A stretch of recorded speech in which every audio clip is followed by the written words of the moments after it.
Yeah, so just to elaborate on the misunderstood discrepancies theme, I could we could extend that further to stuff like learning challenges, such as organizational challenges and memory and things like that.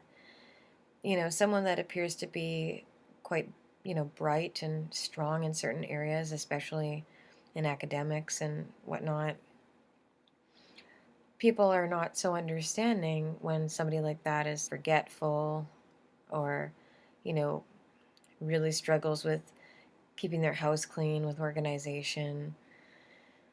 It's very hard for people to see someone be so, well spoken and intelligent and impressive in certain ways, but then, have a disheveled, messy house and, forget appointments and, you know, have trouble with spatial organization. But frankly, people that have that kind of trouble, I mean, often there's this uneven profile in their brain where their brains are so taken up on the complicated stuff that the simple stuff is hard. It's like the absent-minded professor, right? And that's actually quite classic if you think about it.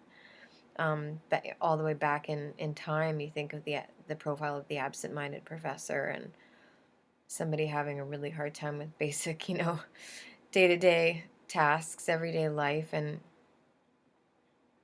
yet be so brilliant in their theories and, words and mathematics and whatever art, in specific areas.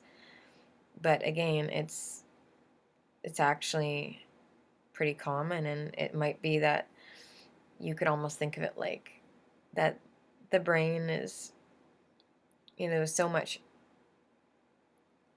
strength is concentrated in those specific areas that it's taken away from those basic areas. A lot of like typical non-autistic people have more even profiles. They have, they don't have messy writing that you can't read and then be going off on theories. They're kind of even. They have neat printing, and their environment is fairly organized, and they're even keel in their academic programs in the same way. It's all well rounded. I wouldn't say that most Aspies are well rounded. I'd say they're pretty uneven in their profiles most of the time. You know, um, it's almost a hard job for somebody like us to be well rounded when the discrepancy profile is so uneven. And, so really it's not actually that hard to understand when you think about it. So, yeah, I just thought I'd add that in there.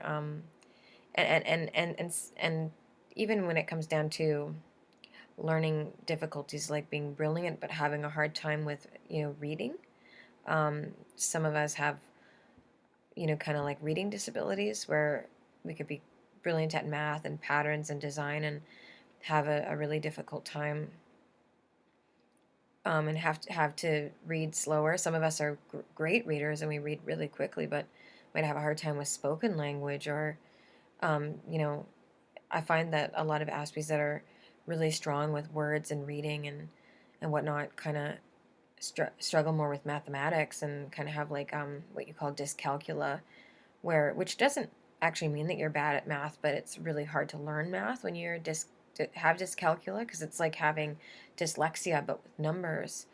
Um, and then there's stuff like the opposite where an Aspie might be really brilliant at patterns and math and the logical stuff, but really struggle with language and expressive language.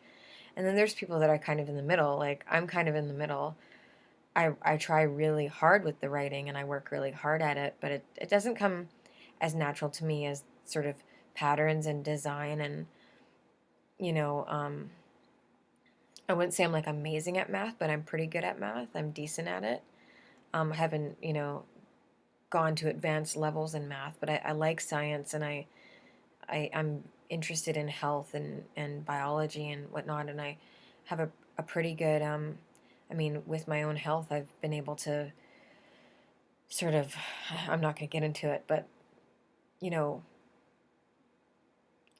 stay functioning, even though um, a lot of naturopaths and doctors that do actually listen to me and kind of understand me for what I am and what it is say, wow, you, if you didn't understand this stuff, you would not function as well, you know. So it's a good thing that you're clever that way, you know. So I think I'm more of a pattern person, um, even though I'm kind of creative about it.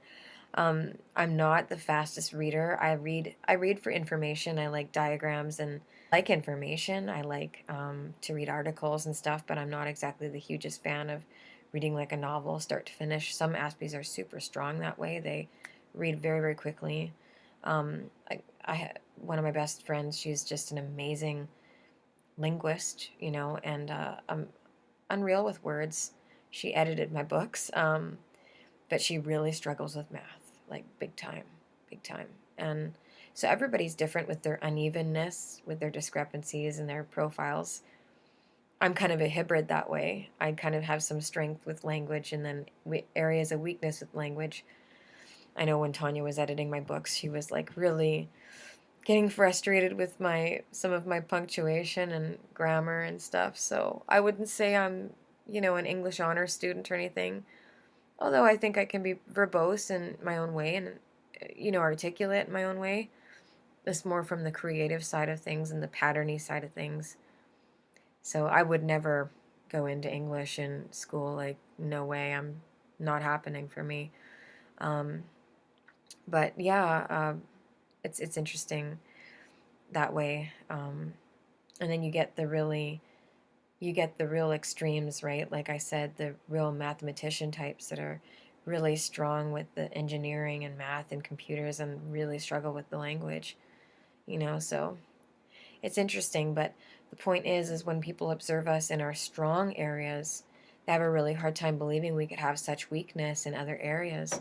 But that's totally Aspie. I mean, that's the profile in general of the Aspie, is that uneven discrepancy profile in the learning and in the special skill set kind of thing. So, yeah.